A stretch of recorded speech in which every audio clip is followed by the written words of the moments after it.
공포적 회피형. 이런 유형도 있네요. 마지막으로 공포적 회피형은 자신과 타인 모두를 부정적으로 여기는 유형으로서 자기 가치감이 결여되어 있어서 자신뿐 아니라 타인 또한 신뢰하지 않습니다. 자아 존중감이 낮고 친밀한 관계에 대한 갈망은 있지만 타인에게 거부당할 수 있다는 두려움을 가지고 있기 때문에 누군가와 친밀해졌을 때 높은 수준의 불안, 때로는 공포까지도 경험한대요. 결과적으로 친밀한 관계를 회피하고 혼란, 애착의 성인기 양상이라고 할 수 있습니다. 그래서 기본적으로 사람과 거리를 두고 누구를 좋아해도 먼저 고백을 하거나 다가가는 것을 기대하기 힘들고요. 보통 이런 관계는 분명히 나를 좋아하는 것 같은데 한 발 다가가면 한 발 멀어지는 그런 형태를 보이고 관계가 시작되기도 어렵고 시작되더라도 이들은 변덕 또는 예상치 못한 반응 때문에 상대가 견디기 어렵습니다. 애초에 연애 관계가 진입되기 어렵지만 연애를 시작했을 때는 상대방의 사랑을 받지 못하거나 상대가 떠나가는 상황에 취약합니다. 자신이 사랑받을 만한 존재인지에 대해서 안정적인 믿음을 획득하지 못했기 때문에 자신을 사랑해주는 사람에게 인정받으려고 하고 때로는 과하게 집착하기도 합니다. 바로 이 저자가 이런 유형이었대요. 그래서 항상 누군가의 애정을 바랬지만 막상 그 사람이 다가오면 두려움이 어쩔 줄 몰라 했었고 늘 사랑을 하고 싶었고 여자친구도 몇 번 사귀었지만 관계를 어떻게 진전시킬지 몰랐고 사소한 갈등에 쉽게 헤어지곤 했다. 저자 3명 중에 한 분이신가 봅니다. 남자분이신 것 같네요. 결론은 이분은 연애도 하고 결혼도 했지만 사랑은 하고 싶은 사람을 만나서 서로 노력하는 것이다 라고 했습니다. 본인이 이런 유형이라면 치료를 받을 수 있으면 받아보시는 것도 좋을 것 같네요. 재밌는 게 몰두형과 무시적 회피형이 사랑을 하면 안정형처럼 장기 연애로 이어질 수 있다라고 하네요. 아주 하지만 이런 관계는 고통스럽게 유지됩니다. 무시적 회피형은 끊임없이 도망가고 싶어하고 몰두형은 무시적 회피형을 쫓아가려고 하는 관계라기 때문입니다. 이 관계를 통해서 안식을 취할 수는 없지만 서로의 결핍을 채워줄 수 있는 유형의 조합이고 서로 외부에서 봤을 때는 위태롭고 끈끈한 것으로 느낄 수 있어 둘만의 애정 세계와 그 세계에 통용되는 가치관이 있다고 생각할 것입니다. 결론은 몰두형과 무시적 회피형 관계는 어떻게든 이어져 간다는 거죠. 여러분 아시는 드라마인지는 모르겠는데 내 이름 김삼순의 남자 주인공과 여자 주인공이 계약 커플로 관계가 시작이 되었고 오래지 않아서 그 여자 주인공의 매력에 이제 남자 주인공이 관계를 진전시켜 보려고 하는데요. 이 여자 주인공은 재벌가 남자 주인공이 자신을 좋아한다고 하는 거를 좀 못 믿었던 것 같고 거부를 하게 됩니다.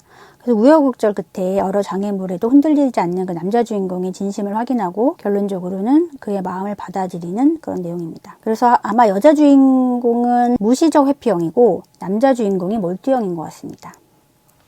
여러 주변에도 이런 사랑을 하고 계신 분이 있는지 모르겠네요. 책에 보면 나는 어떤 예창 유형일까 알아보는 게 있습니다. 전 이런 거 좋아합니다. 설문지가 22개입니다. 22개를 하면 나의 불안지수, 회피지수를 알 수 있는데요. 한국인의 평균은 3.5점이래요. 롤다는 몇 점일까요? 맞춰보세요. 제 점수는 두구두구두구 기뻐해야 할지 슬퍼해야 할지 한국인의 평균은 3.5점이랍니다. 근데 저의 점수는 불안은 2.7, 회피는 3.0이 나왔어요. 그래서 좋은 것 같습니다. 3.5보다 낮기 때문에 저는 안정형으로 여긴 나왔어요. 본인의 점수도 한번 확인해 보시면 좋겠네요.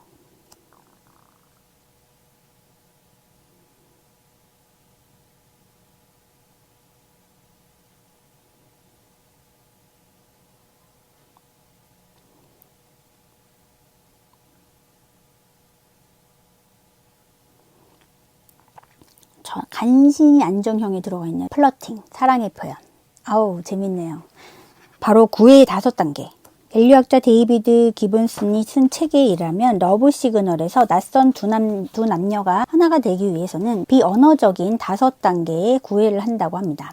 첫 번째, 주목. 1단계. 먼저 자신의 존재를 알리기 위해서 호탕하게 웃거나 상대에게 자주 눈길을 준다거나 접근을 시도한다는 거죠. 나 여기 있어요. 라고 자신의 존재를 알리는 그런 시기가 바로 주목 단계. 나는 여기 있어요 라는 당신을 해치지 않아요 라는 비언어적인 방식으로 전달을 하게 되고 바로 잠재적 배우자의 주목을 끌려는 시도를 하는 단계라고 하네요.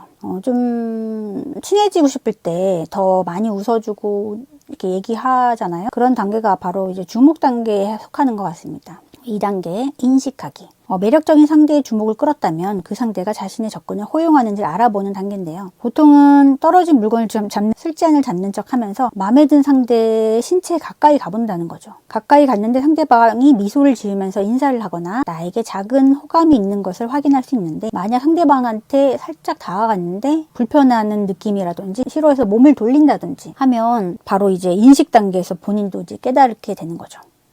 전 개인적으로 좀 너무 근육질인 남자는 안 좋아하거든요. 특히 머리 길고 수염 기른 사람 별로 안 좋아하는데 솔직히 아주 안 좋아하거든요. 근데 제가 어떤 분이 너무 근육질이신 거예요. 이제 일로 알게 된 사람인데 옆에 앉아있는데 너무 마음이 불편하고 안 좋으니까 저도 모르게 몸이 그 사람을 등지고 있더라고요. 진짜 이게 그냥 이렇게 가까이 다가가기도 싫었어요. 좀 심하게, 제가 왜 그런지 몰랐는데, 제가 싫어하는 유형이었기 때문에, 그분이 나쁜 사람은 아니었고 좋으신 분인데도 그렇게 되더라고요. 그래서 바로 상대방을 알게 인식하게 되는 단계가 바로 이 2단계라고 보여집니다. 그리고 3단계 대화하기. 이제 본격적으로 서로를 탐구하는 시기인데요. 말을 주고받으며 상대의 흥미를 끌만한 대화 주제를 찾아가는 과정인데, 이때 바로 호감에 관련된 비언어적인 신호를 주고받게 된다라고 합니다. 상대와 눈을 마주치거나 눈을 반짝이고 미소를 지으며 내 이야기를 듣는다면 대성공. 거기다 대화를 무리 없이 이어나가며 서로 통하는 대화 주제까지 찾았다면 바로 시간 가는 줄 모르고 우리가 수다를 떨 수 있겠죠. 그러면 이제 친밀감이 형성되는 단계가 바로 이런 단계가 아닐까 싶습니다. 근데 이게 이성적인 호감이 없어도 인간적인 호감은 있을 수 있잖아요, 사람 마음이. 그러면은 여기까지는 무리 없이 사람으로서의 호감으로도 충분히 발생할 수 있다라고 봅니다. 4단계가 문제인데요. 바로 신체적 접촉 언어. 내 이야기에 상대방이 크게 웃어주거나 고개를 끄덕이거나 맞장구를 친다. 그러면 좀 기분이 좋겠죠. 그리고 신체적 접촉을 시도했는데 상대방이 허용한다. 이것 좀 애매하긴 하지만 진지하게 접촉하겠다기 우연히 스친 정도. 그리고 막 재밌다 이러면서 이제 팔을 때리는 행동들 하시잖아요. 이제 그런 것도 접촉이 증가하면 서서히 진지한 접촉으로 이어진다라고 하네요. 친밀감을 유도하려고 이렇게 막 하이파이브로 의도적으로 막 시도하시는 분들이 있었어요, 예전에. 너무 그러면 불편해지더라고요. 특히 이성적인 호감이 아니라 이제 인간적인 호감 정도 있는데 너무 막 그렇게 다가오려고 하는 사람이 있었던 적이 있는데, 그러면 좀 불편해서 멀리 했던 것 같습니다. 그리고 이게 지금 갑자기 5단계로 점프를 했는데 바로 성단계라고 써 있어요. 이게 바로 사귀는 관계가 아니고 바로 점프할 수는 없지만 서로의 눈을 15초 이상 길게 들여다볼 수 있고 키스를 나누며 서로의 친밀감을 만끽한다. 어머나, 뒤에는 자세하게 안 읽을게요. 여러분 상상에 맡기겠습니다. 문제는 성관계가 끝난 후에 상대에 대한 관심이 급격하게 사그라들기도 하고 이제 다시 보지 말자라고 할 가능성도 있습니다. 그러나 그 외의 5가지 단계는 보통 이런 식으로 점진적으로 만족했다면 연인으로까지도 이어질 수 있는 단계라고 하네요. 우리 MBTI 유형 중에 외향형과 내향형이 있잖아요. 보통 외향형은 관계를 발전시키는 속도도 빠른데 상대방이 본인이 비집고 들어갈 틈이 조금이라도 있으면 뭐뭐 같이 갈래? 라고 하면서 데이트 신청을 하는데, 보통 대화 중에 자연스럽게 하기 때문에 이게 상대방이 데이트인지 모를 수 있다는 거예요. 그래서 파워 2로 통하는 사람들은 좋아하는 사람 앞에서는 오히려 잘 표현하지 못하는 경우도 있습니다. 그리고 T와 F 커플의 궁합. 서로 다르지만 조금씩 닮아가는 우리라고 표현하셨는데, 여기서는 서로의 선의에 대해서 오해가 생길 가능성이 높습니다. T를 바라보는 F는 T가 자신에 대한 배려 없이 차갑게 이야기한다라고 느낄 수 있고, F를 바라보는 T는 F가 쓸데없이 사람들의 눈치를 보고 우유부단하게 느낀다고 평가할 수도 있다는 거죠. 그래서 이런 두 커플에 대한 서로의 진심을 전달하면 잘 해결될 문제인데, T는 스트레스에 취약해지면 감정적인 피드백을 원하고, 그렇죠. T도 무조건 감정적인 피드백을 원하지 않는 건 아닙니다. 원하고. 또 T도 F 연인이 힘들어할 때는 적절한 도움을 주는 존재가 될 수 있다는 거죠.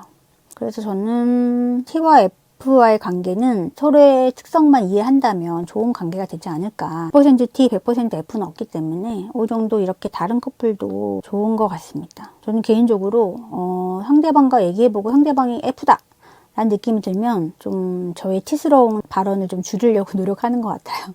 제가 조언을 해주고 싶고 도와주고 싶은 마음이 직설적으로 얘기를 하면 상대방이 상처를 받기 때문에, 아무리 좋은 의도였어도 상대방이 상처를 받으면 그거는 결과가 좋지 못한 거잖아요. 그걸 받아들일 수 없기 때문에 기왕이면 상대방이 F 감성이 있는 경우는 좀 부드럽게 말하려고 노력합니다. 그리고 J와 P 성향. 저는 개인적으로 이게 서로 극단적일 때는 굉장한 스트레스가 될 수 있다고 생각하거든요. J는 보통은 계획적인 걸로 알고 계시고 P는 이제 좀 즉흥적인 걸로 알고 계신데 여기 적당하게 서로에 대해서 장점을 이해하고 인식하고 같이 데이트를 짜는 거를 즐긴다면 괜찮은데 문제는 서로의 다른 면이 나쁜 거다라고 하고 좀 힘들다라고 하면 이 관계가 지속되기가 어렵겠죠. J는 계획적인 걸 좋아하니까 약속들 정하고 어디 갈지 또 상대방이 뭘 좋아하는지도 파악해서 데이트 계획을 찾는데 P 같은 경우는 굳이 그렇게 계획을 세워가면서 빡빡하게 데이트를 해야 되냐라고 생각할 수 있다는 거죠. 그랬을 때 한 번은 뭐 J가 계획을 세우고 P가 하고 싶은 데이트도 하고 하면서 서로 선호하는 데이트 성향을 이해하면서 따라가는 것도 좋을 것 같습니다. 다행히 보면 P는 계획적으로 되지 않더라도 스트레스를 받지 않기 때문에 좋지만 또 J는 예상치 못한 뭐 계획이 변동되면 스트레스를 받을 수 있거든요. 그렇지만 이런 스트레스도 좀 유연하게 그럴 수 있다라고 생각하고 즉흥적으로 하는 데이트도 즐거움도 있기 때문에 J와 P가 서로의 장단점을 알고 좀 이해하면 좋겠다라는 생각이 듭니다. 제가 P인 분과 여행을 간 적이 있는데 저는 파워 J는 아니거든요. 그래서 어느 정도 꼭 하고 싶은 거 위주로만 계획을 세우고 나머지는 좀 유도리 있게 계획을 변경하는 스타일인데 P이신 분이 제가 계획을 세워서 움직이는 거에 대해서 굉장히 스트레스를 받아 하시더라고요. 여행 같지 않다. 왜 계획을 세워서 이렇게 일처럼 하느냐라는 생각을 하고 있는 것 같더라고요. 그래서 굉장히 저도 좀 속상했던 적이 있었고 그렇지만 결론적으로는 저랑 같이 다니면서 좀 계획적으로 하는 것도 좋은 거다라고 경험을 하신 것 같아요.